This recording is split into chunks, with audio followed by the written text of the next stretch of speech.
Excellencies, ladies and gentlemen, dear friends, dear colleagues, a great pleasure to be with you this morning for this second session of this GESDA Summit. My name is Nadia Isler, and I'm the director of the SDG Lab at the United Nations office here in Geneva, and it's my pleasure and honor to be moderating and facilitating this conversation today with our panelists, with all of you in the room, and with all of you all over the world virtually that I can't actually see, but that we look forward to meeting also through your questions on the chat that we will be using throughout the session to guide our conversation. We'll also be joined by two panelists that are with us virtually. I'll be introducing you to these panelists in a few minutes. But if you may, I would just like to walk you through these objectives of this session on neurotechnology, neuroscience, neuro rights, a subject, as you saw in the introductory video, that is a subject that has been really, that is being discussed, researched all over the world. The breakthrough radar of GESDA has made it very clear, as you've seen, that this is a topic of the present, it's a topic of the future, it's a complex topic.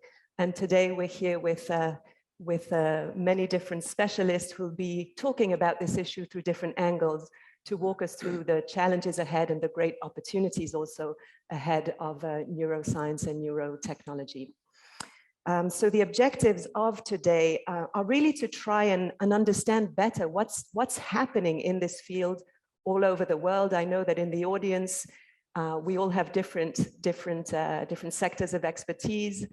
We've all been trained in different sectors of life. Some of you know a lot about this, some of you know maybe less, and the idea today is precisely to bring us up all to speed in terms of all the great things happening today in the world in this field, but also to see what are the challenges of the present and above all of the future, and how we as a global community can best prepare so that we can grasp all the great opportunities of science and mitigate also the potential risks.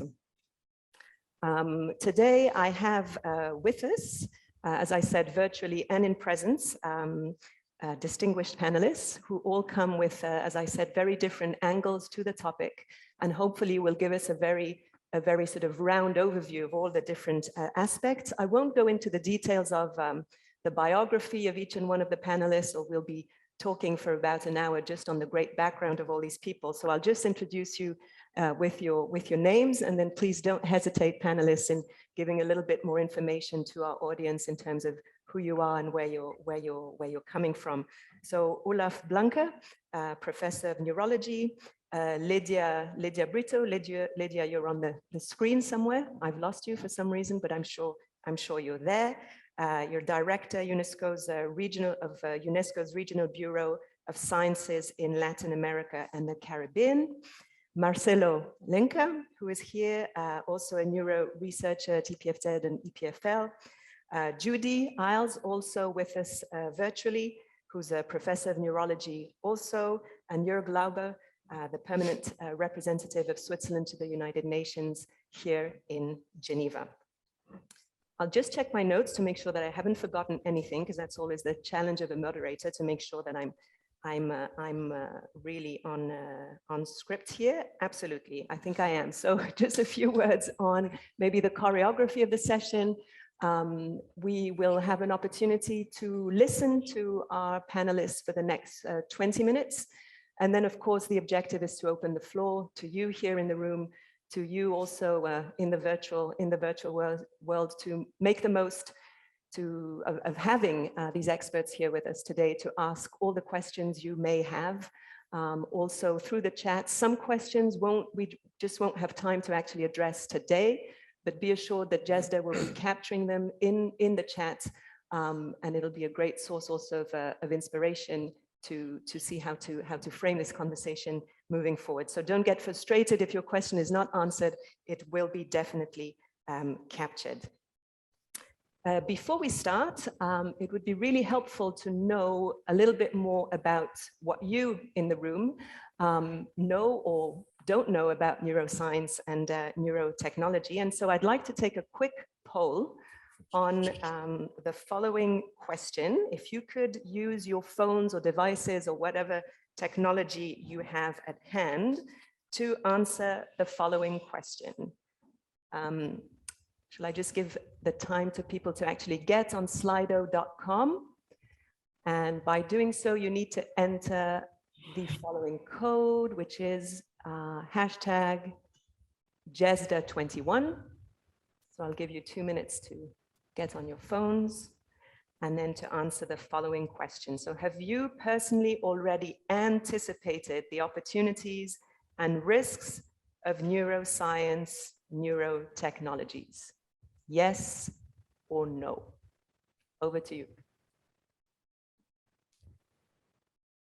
Okay, lots of you have. Many of you, half of you, a little bit. Okay, so there's a vast majority of you online and in the room that have anticipated on these questions. Some of you haven't either. But I think whether you have or whether you haven't, I'm pretty sure that this conversation will be, I hope, I have no doubt, will be helpful to you. Just for me to, what are some creative ideas to better? Okay, so as you know, Slido is not only a polling tool, it's also an opportunity for you to ask very specific questions and then to like those questions. So that helps us also then as moderators to see what are the questions that are gaining more traction and that we may want also to pick up at some point. Okay, I know I've definitely spoken enough. I think the framing is made. And I'd like to hand it now over to you, Olaf. Thank you very much for joining us this morning. As we know, there's so much happening in this field all over the world. You are a specialist, you know what's being done and the great progress that we can anticipate moving forward. But for many of us, it's very difficult and quite daunting actually to grasp the breadth of everything that's happening. Could you give us a little bit of an overview of what's cooking and also maybe a few concrete examples so that we can better comprehend what it actually means in practice? Over to you. Okay, with pleasure. Good morning. Yes, we've seen breathtaking advances over the last 2 decades in neuroscience, actually in neuroscience and neurotechnology. And I think a driving factor in this combination or in neuroscience and neurotechnology was actually not the relationship that has always existed between medical research and neurobiology, but really the arrival of the engineering sciences and computer science and AI. So there's really a new mixture, not just of the different backgrounds of people in this room, even neuroscience and neurotechnology itself is really a great new mixture that is necessary and that has been necessary to really lead to these major advances. As an overview, really, there is an amazing array of new insights and technologies how to read signals from the brain. So how do we decode, how do we detect, describe that activity? So what can we detect about cognitive functions, sensory functions, motor states? We can also write now into the brain. So there's amazing advances speaking the language of the brain, which is electrical brain signals, and writing them into the brain, modulating certain brain areas and using specific frequencies, amplitudes in particular brain regions. So you have this reading out of the brain and you have this writing into the brain. And a very important aspect, actually, I think most of research currently is trying to build loops, reading out and writing in specific synchrony, because the brain doesn't need the same input all the time. It needs it when I'm speaking, when I'm moving my arms, it needs to coordinated, orchestrated activity. And these closed loop systems, a very typical engineering way of thinking, is really something that has happened over the last 10 years, I would say, in the neurotechnology and neuroscience field. How can we make this tangible for today's discussion and this morning? So I have a little bias. I'm a medical doctor by training, so I'm going to give you a neurological example, also for the reason that I think the ethical questions are going to be much more at the forefront, and some of the technology mediated, I think, ethical, legal, and societal implications are also much more tangible. So Parkinson's disease, for example, is one of the diseases, 1 million patients in Europe, same number in the US, where these neurotechnologies are already applied today. It's a technique called deep brain stimulation. So writing into the brain, and depending on the state of the patient, also these closed loop systems I was talking about, to optimize this kind of neurotechnology approach as a therapy. It's a very powerful therapy, but it only works for movement-related disabilities in Parkinson patients. The same group of individuals has also cognitive deficits, attention, memory.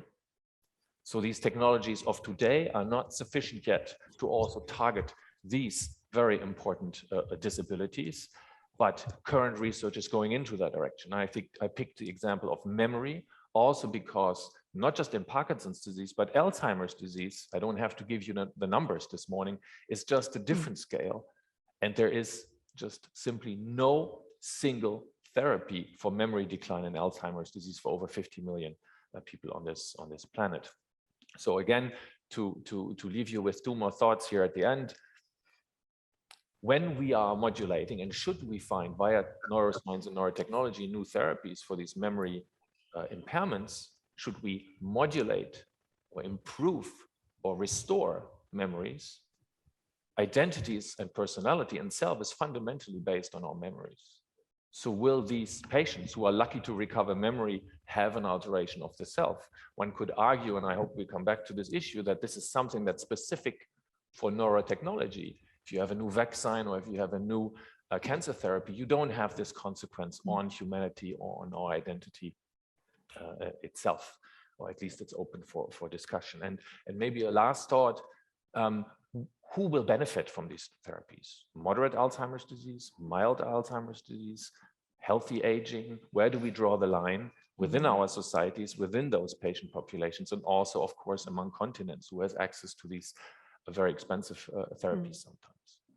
Thank you. Well, thank you very much. And I don't know whether you agree, but to me, it seems pretty extraordinary what's happening at the moment. And as we kind of launch ourselves into the future, think about the amazing progress that could be made. But also, I think a lot of us are thinking also, what does it actually mean also in terms of challenges and potential risks also to us as human beings, to us as a society also. And it's my pleasure now to introduce you to Judy. Judy, good morning. Morning. Good morning.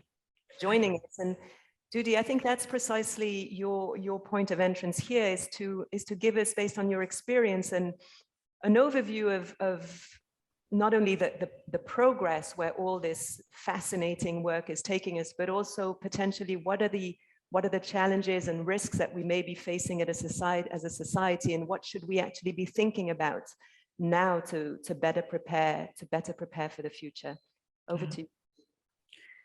Thank you. Let's just do a quick sound check. You can hear me just fine?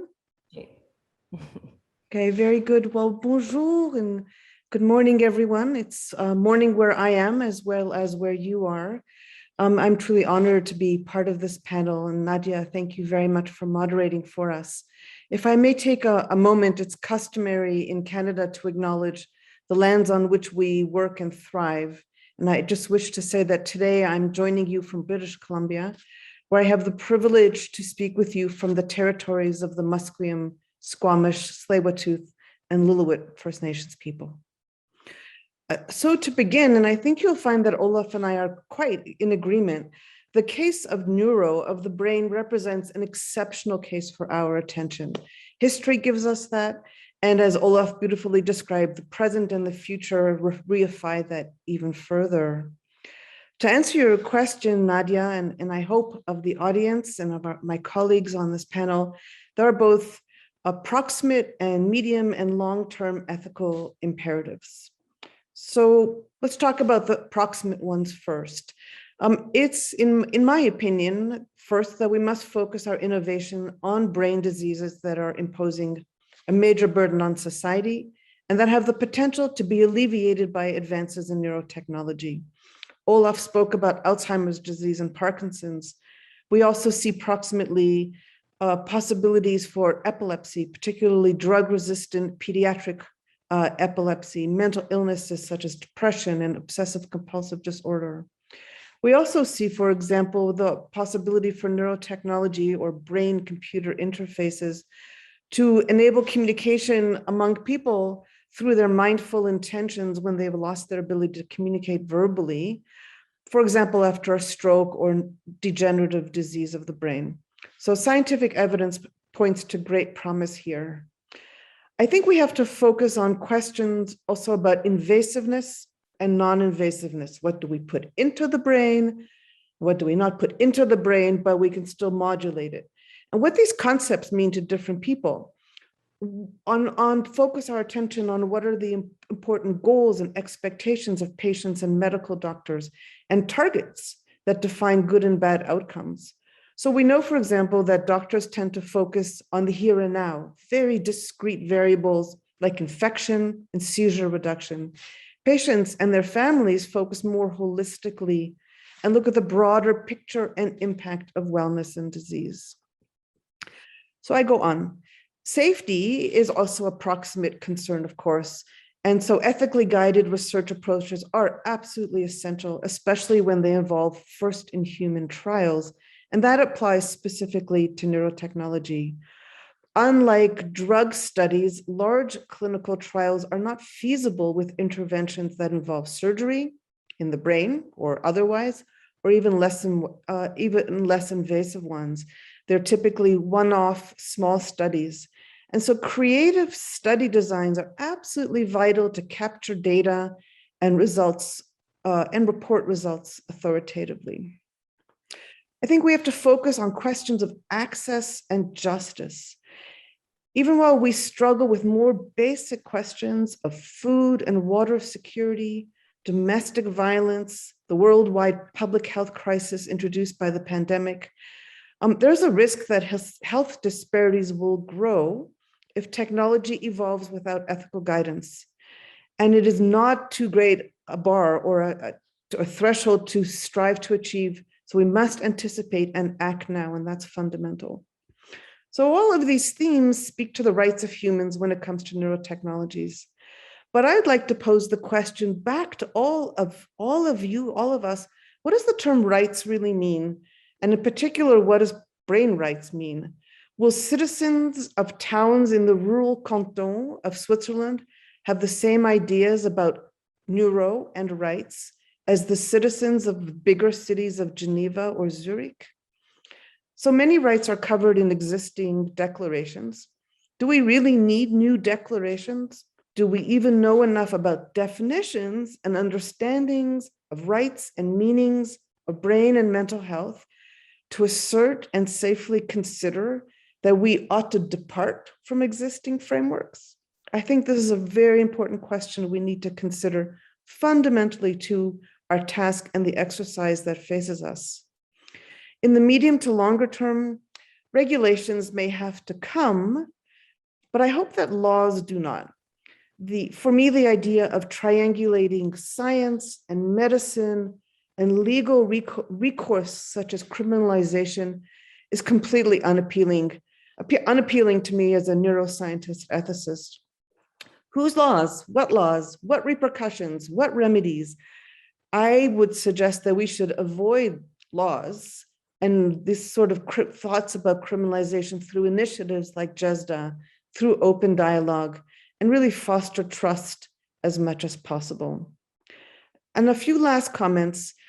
I'd like to say that much has been accomplished already.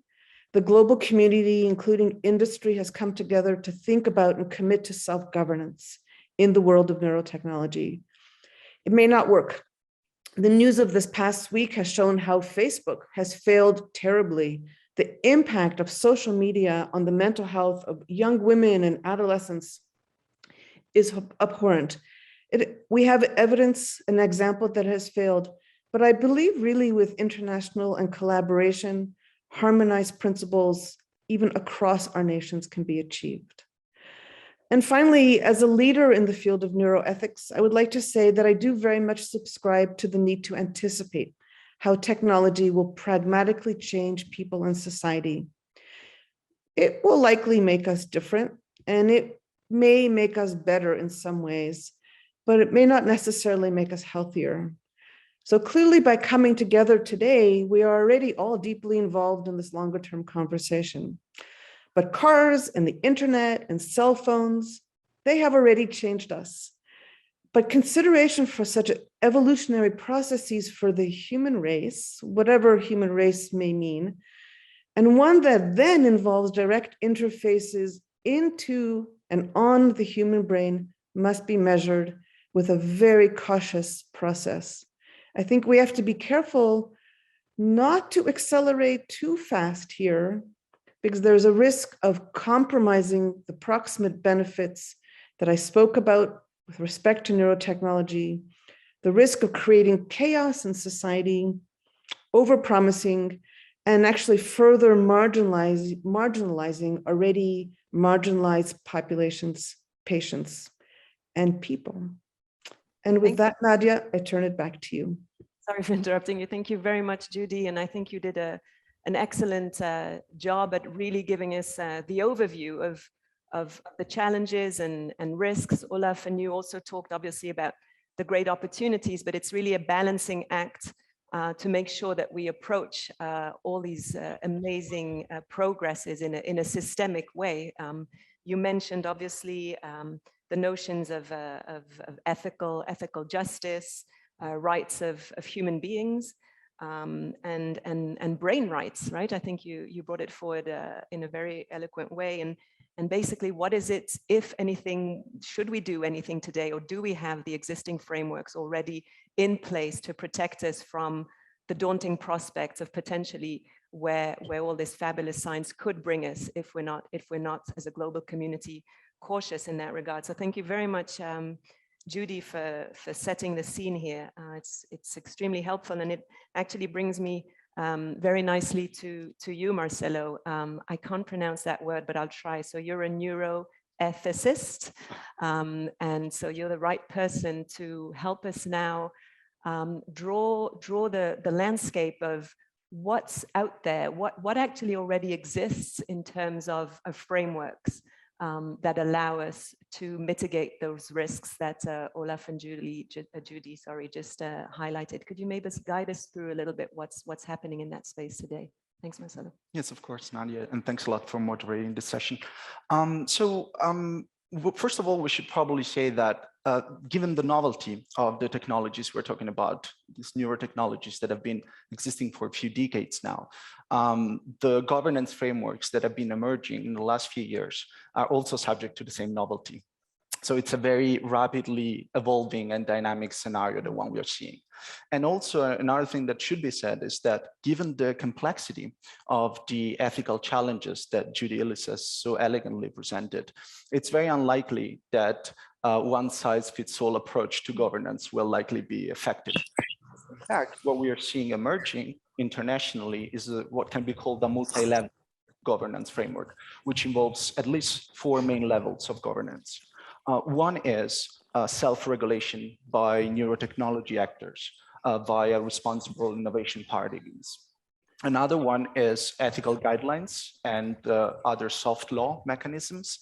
A third one is binding regulations at the national level. And the fourth level is international human rights law. And I will try to say a few words about each of these levels.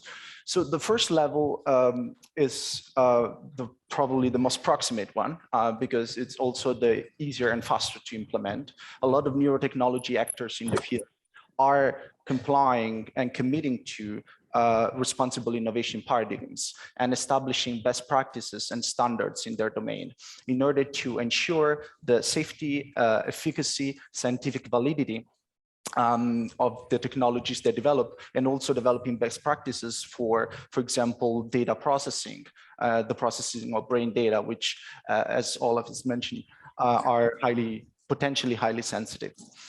This has been done by several companies in the field, but also by international associations such as the IEEE, which is establishing standards for brain-computer interfaces.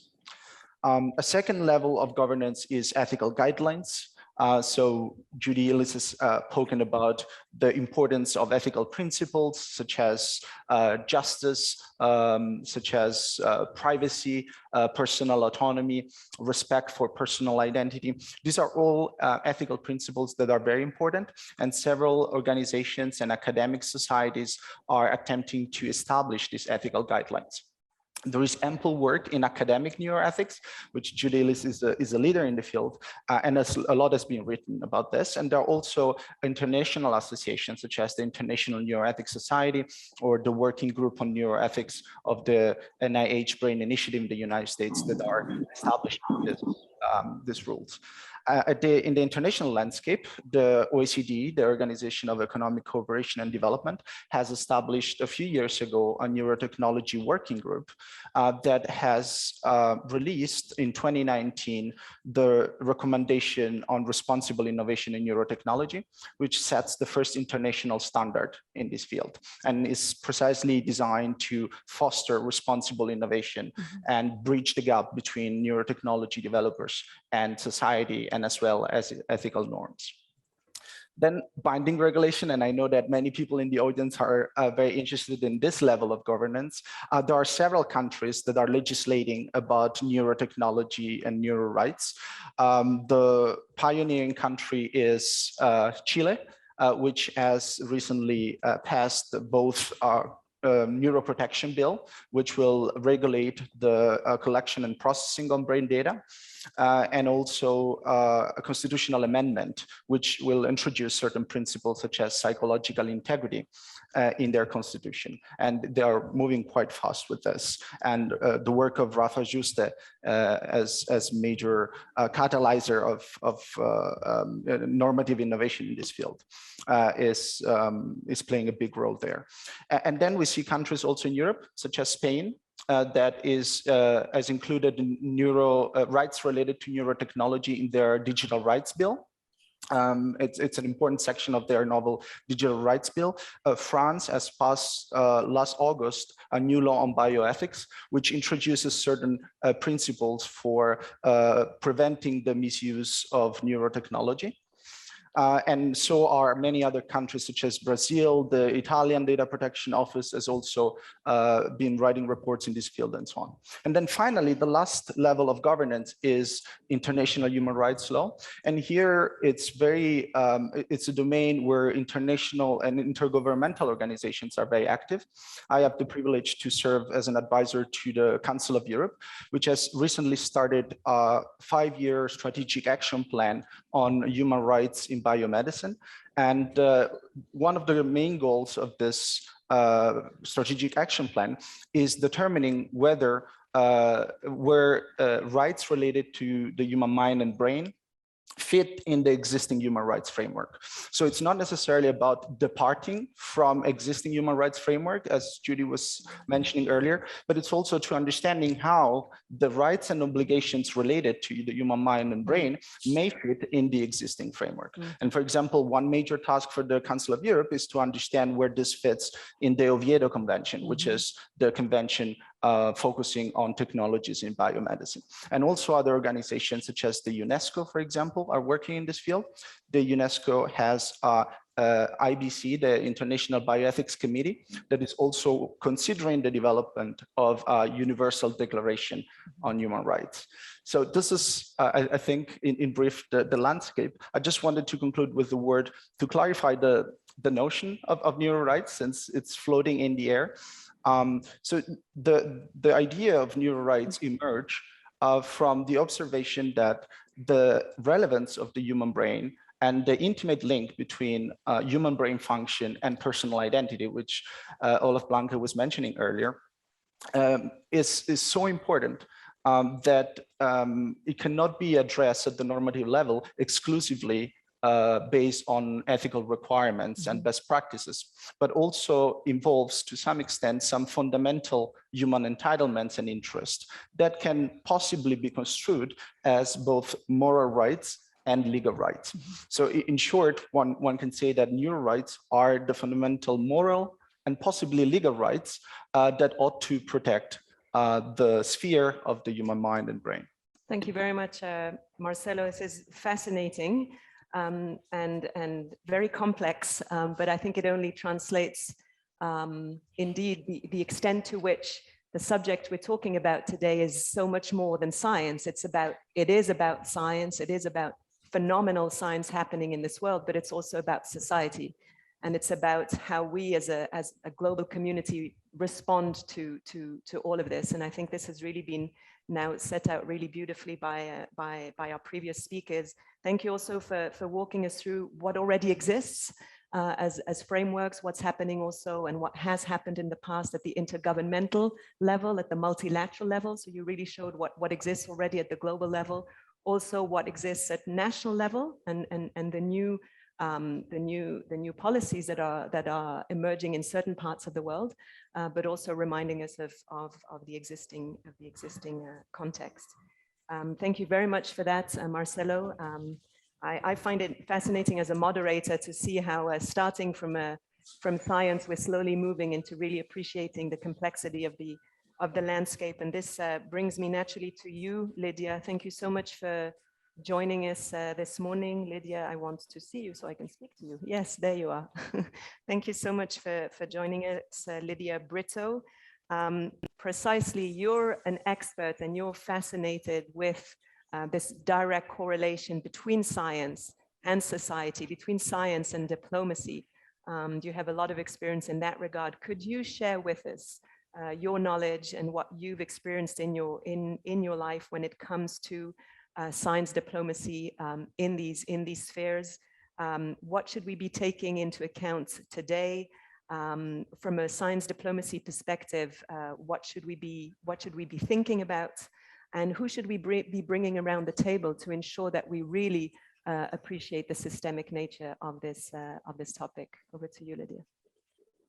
Thank you very much, Nadia, and good morning to all. It's really a pleasure and an honor to be in this panel, and a great salute to all the participants in the panel and all the participants in the room and online.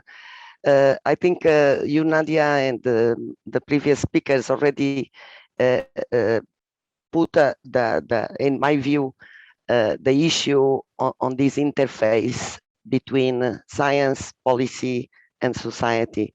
And I think when we speak about science diplomacy, what we are talking about is how can we, between countries, between organizations, really make sure that this interface between science, policy, and society is really a virtual cycle and not a vicious cycle. And in that respect, I think in this specific case that we are discussing today, narrow rights, do we have the frames? What are countries doing? What are scientists, companies already self-regulating? What are the instruments that we are also developing in terms of binding regulations or international conventions? I think there is a point that has been my contribution, I would say, to the task force, is that we can't stay with the dialogue simply between scientists and policymakers.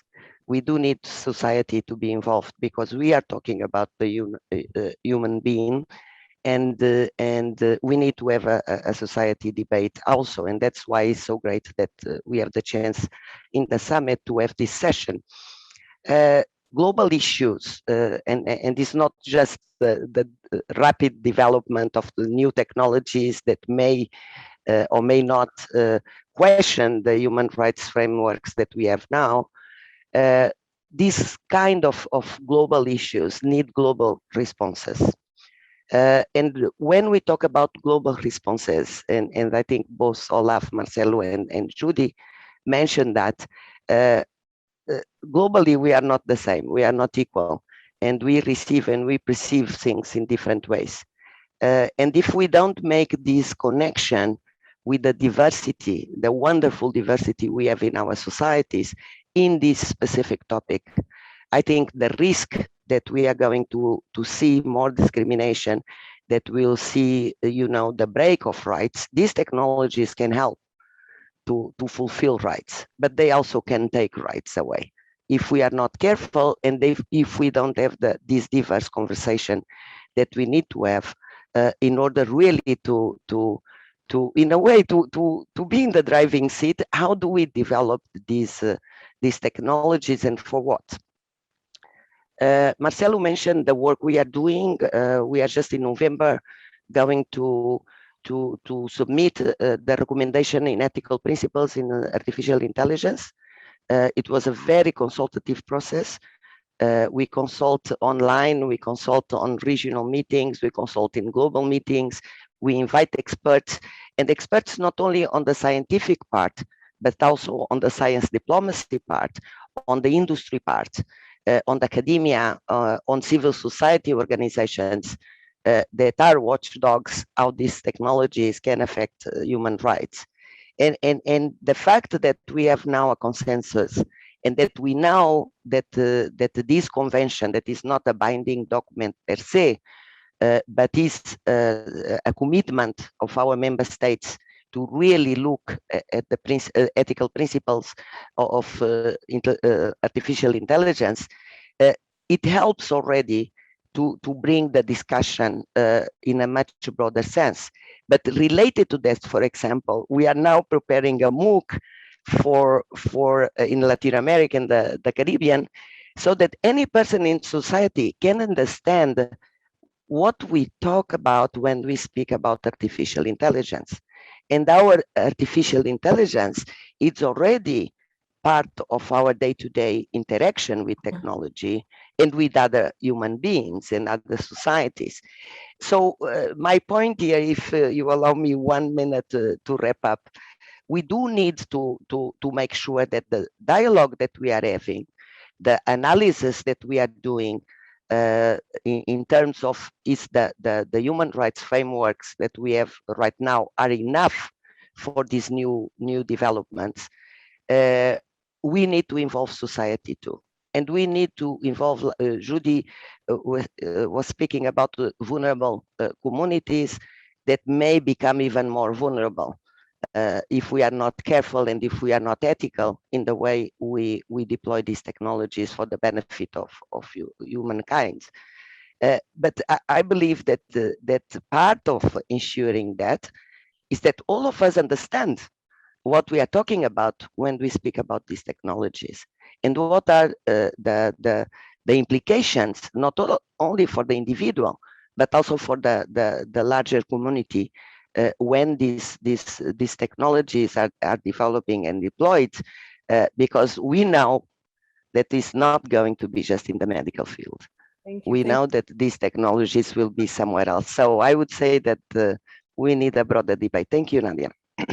Lydia, sorry, I don't like interrupting, but I thought you'd finish. Thank you very much for this overview and for really setting at the center of our conversation today the importance of diversity of views, but also diversity of expertise, right? This is something that do a lot in the United Nations. Thing we do a lot also at the SDG Lab is believing in the power of diversity of views and expertise in the room to make sure that we really appreciate a topic such as complex as the one we're talking today through all the different angles and entry points of a given matter. And I think you made an excellent point there, Lydia, in making sure that society is really part of the conversation and that we inadvertently don't fall into that trap of discussing issues in sector silos. To wrap up this conversation, I'd like, and it's my great pleasure to see you here today, Jörg, and to have us on this panel. Jörg Lauber, so ambassador here, permanent representative of Switzerland to the UN. You have seen your fair share of what complexity is and how it actually plays out in diplomacy, in intergovernmental conversations. And so it's wonderful to hear from you as you think about what's before us in this complex matter. How is this going to play out? Or how could it or should it play out at the diplomatic level? What are the considerations that we need to take into account today so that we can all, as a global community, anticipate on these issues? Over to you, Jörg. Thank you. Thanks, Nadia. Good morning, everybody, and thanks for having me on the panel. I can't really talk to the complexities of neuroscience. I'm just a diplomat, but that's where I'm coming from. That's my angle. And the way I understand diplomacy's role here and expertise is to design or several processes that bring the findings of the scientists and the anticipations of the scientists to the door of those we need to act on the governance side, essentially that. And you mentioned common understanding as a key issue. I think that's really at the heart of things, because if you look at, or if I look at diplomatic processes, negotiations, discussions I went through in the past, which failed, very often it's a lack of that common understanding or misunderstandings of terms, of words. We don't understand what we're talking about, or we think we do, and we have, coming from different backgrounds, coming from different regions, completely different understandings or perceptions of the issue. So that is, I think, key. If we don't have common understanding, processes are likely to become hostage of hidden agendas, of wrong perceptions. What I think we need to have, and we started some of this already, is to have a conversation between the diplomats and the true experts on how do we frame the issues. Unpack is a word we use a lot these days, to make it attractive and understandable for a wider audience, and for those who we need to include in the process to get to results we need. So what are we actually talking about? And with all due respect, in a language that even I understand. You know, I've been discussing this for a while already. I'm still very fascinated and impressed, but I don't pretend, you know, to the first question, I would be in the third that doesn't anticipate and has a challenge still grasp the issue. So how do we formulate this? How do we explain why this is important? What are the risks, but also importantly, somebody, I think Judy mentioned it, not just look at the risks, but also at the opportunities. So what measures to increase the opportunities and to contain the risk? Why do we need to act now on an issue that we still only maybe see long-term implications? And don't forget, bureaucrats, politicians, we have a time horizon that is usually much shorter than yours. So how do we bridge that gap? Very important, what has been done before? What is out there already? What don't we need to do? And then what kind of governance do we need now? Do we need a treaty? Do we need some non-binding rules?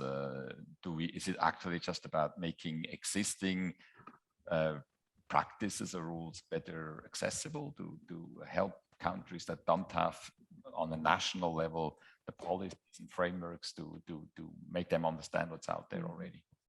And then I think once we know that, we can go into designing a process, and then we need to discuss who needs to be part of that process. Inclusivity, I think, is really important, and more. If we want to have a legitimate process and a legitimate outcome, we need to think very hard about who needs to be part of that process to render that legitimacy. And then we need to think also, where is the best place to do this? And is it, for instance, the UN that has a lot of advantages? That the UN has the legitimacy being universal, but it also has its challenges. You know, sometimes processes are cumbersome. Political issues that we don't want to deal with are coming in. Should we do a standalone process? We need to talk about that. And then again, once we start a process, of course, we need to, as I said before, spend a lot of time just explaining issues. I thought the processes I was involved in that were the most successful is where we spent a lot of time talking to each other and explaining and bringing the right people into and both sides, right? Not only research explaining to diplomats, but diplomats explaining where they're coming from. Exactly. It's as important to understand each other's concerns and positions as it is to understand the basic issue. And you will, I followed some of the panels yesterday, depending on where people come from regionally, the concerns are different, but we need to understand each other's concerns. Thank you very much. And then remain flexible, adapt the process. Thank you much. Thanks a lot, Jürgen. I think that probably speaks to many of us in the room. I know there are many diplomats also. I recognize a few of you there. Whose the words of Jörg probably really resonate in your experience too. You really stress the importance of understanding each other, not taking that for granted, that we actually understand the viewpoint from which each and one of us is coming, and never underestimate that. Otherwise, it's a recipe for any disaster in terms of a non-constructive dialogue, or should I shape it as if we want a constructive dialogue, that should be step number one, understanding where we're coming from, including different spheres of expertise in the room. Where we talk about these issues, you mentioned it too, Jörg, is just as important. So who is around the table, but also where we discuss these issues. Still some question marks out there, but I think all of the elements, I think, of this complex equation have been, thanks to you panelists, spelt out today. And I think this is just a conversation that's only going to increase, and just justifies also such initiative as the one that GESDA is taking on board today. And I'm sure there are a lot of questions out there, including in the audience, including in behind your computers and devices. And I'd like to use the last 15 minutes we have, or 12 minutes we have ahead of us, to actually turn over to you, the audience in the room, or you, the audience on your computers, to see whether you have a very concrete question to ask either one of the panelists or all the panelists. I realize that some of those questions, many of the questions we won't be able to take up, but as I said, they will be in the chat. So I think there's nothing online quite yet. So why don't I turn over to the audience, and I see a hand over there. Yes, please. So if you could just introduce yourself in literally 2 seconds and then ask your question in 10 seconds. Thank you. I'm Jordi Baquer, and I'm the Director for Foresight and Analysis at the Open Society Foundations. My question is about religion and religious leaders. Have you engaged with them in your conversations about neuro rights, mind and conscience, and how and what has been the reaction? Thank you very much for your question. I'll keep it in mind. I'll just look at whether there are other questions in the room first, also give time to the panelists to think about it. Yes, so over to you. Microphone, please, over here on the second row.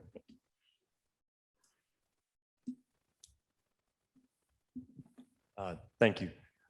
I was just wondering, it seems an interesting thing to make a distinction between like noumenal data about the brain and thoughts and personality and identity, and to protect that.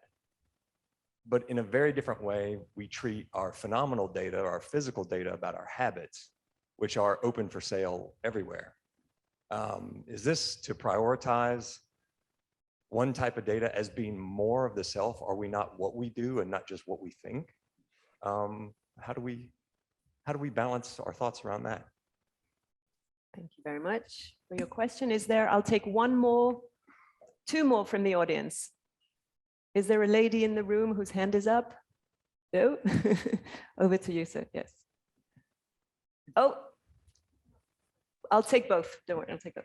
All right, Konrad Seifert from the Simon Institute for Long-Term Governance.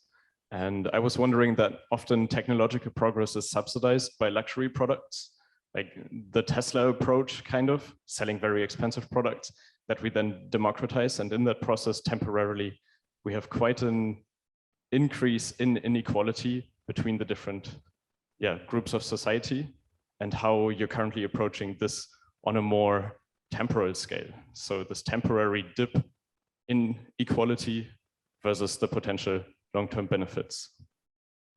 Thank you very much. Last question from our audience. Yes. Hi, I'm Marga Walsoler from Cited Global. The framework for neuro rights by Rafa Yusten and Jared Jenser proposes to update the Human Rights Charter. Is this possible? Because they claim that it is not fit for purpose with the neuro rights. So we need these new human rights introduced in the charter. But what would that mean in terms of opening up? Would that be a Pandora box? Would other rights be then challenged or questioned, or other countries or groups want to update other rights or reverse? Thank you very much. And I see a question emerging also online in terms of whether we need to innovate on the governance side of things. Is there anything that we need to be doing differently there? I think we have now 5 very different questions that have emerged. What I suggest, I'm Swiss, remember, we have 8, and there is a lot of Swiss leaders in the room too, so I have to be on time. There are 8 minutes left. So I had first initially thought that we would answer questions and then have another opportunity for each panelist to actually wrap up. But we won't do that. What I'll do instead is suggest that each panelist gets a chance now to pick on the questions that have been asked in the room and give an answer either to one question or to all of them. And obviously, if some questions haven't been entirely answered, they'll be picked up by GESDA, as I said, later. So I think we'll go about it like that. We have 8 minutes, so it's basically 1.5 minutes each to panelists to address all or some of the questions that have been asked in the room.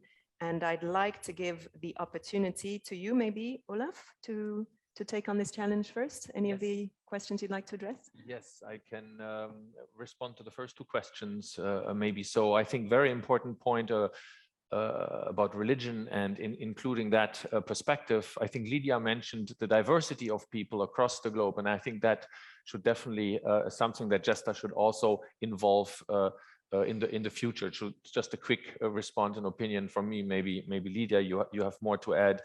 And then the second question about different kinds of data. So we were in our discussion session, we're very specific about neural data and if you want the neurobiological type of data that we can have direct access to, because that's really a novelty. But of course, the brain generates and is the causal factor in many of those other forms of behaviors that can be captured by many other technologies that we're already exposed to. Think about Facebook, and I think Judy was very nice that she brought in this recent misuse there as well. In my opinion, as a neuroscientist, we cannot or we should not split them. They're part of a bigger picture, but maybe the technology is very different that allows us to access these, and maybe since it's all related to brain activity and brain processes, we should not diverge, but to be specific on what we discuss and not complexify the issues even further. I think it may be an interesting approach to keep those separate, although, again, in my opinion, they're deeply connected. Thank you very much, Olaf. I'd like to turn to our colleagues online. Judy, would you like to share a few reactions to those questions? A reaction just to one, if I may. I mean, it also has to do with the one about the involvement of religious and spiritual leaders. I can say that in Canada, through the Canadian Brain Research Strategy, which is associated with the International Brain Initiative, the 7-nation executive table right now around brain, in Canada, we are deeply engaging with our Indigenous communities, elders, knowledge holders, and elected and traditional historical leaders in our Indigenous communities to bring their perspectives to the table. What does brain and mental health mean?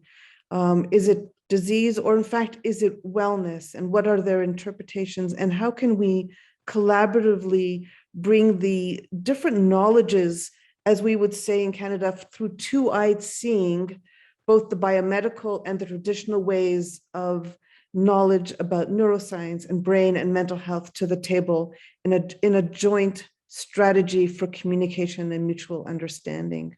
Thank you. Thank you very much, Judy. I'd like to give Marcelo the opportunity also to react to any of these questions. Over to you. Yes, well, thanks everyone, to the fellow panelists for the very insightful comments. I've learned a lot today.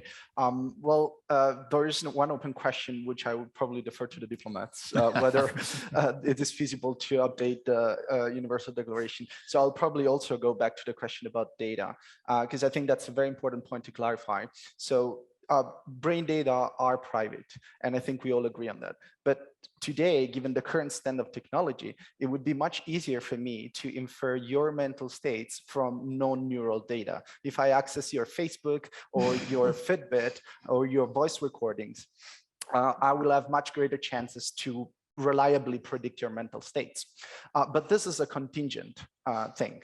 Unless we believe that the human mind is something magic that is unrelated from the human brain, then we have to believe that the more we understand the language of the human brain, the more we will understand the mind and the mental states that enables. So that's why anticipatory ethics is important.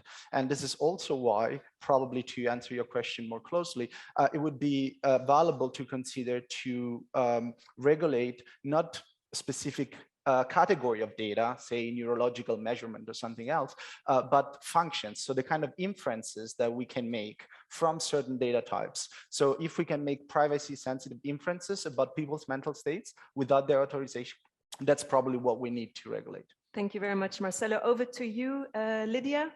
Any of the questions you'd like to pick Yes, thank you very much. I think one of the questions that I would like to address is the question of increasing inequalities, and I think that's one of the concerns. I think that's why GESDA has chosen also this topic, and why we have a task force really looking at what are the impacts of these new technologies in inequalities, and they can reinforce existing inequalities, or they can reduce inequalities, and that's why we are discussing. And that links finally to two questions on the data.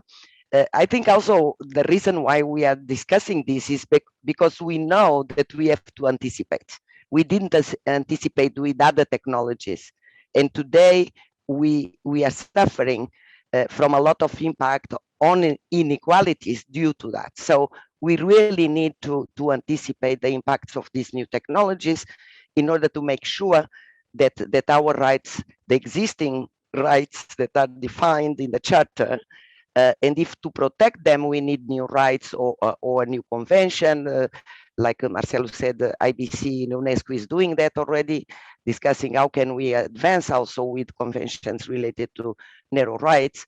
It's precisely to protect human basic rights, and I think they are connected. This discussion again it's about really creating the capacity together to find the best solution for all of us and for the planet. Thank you.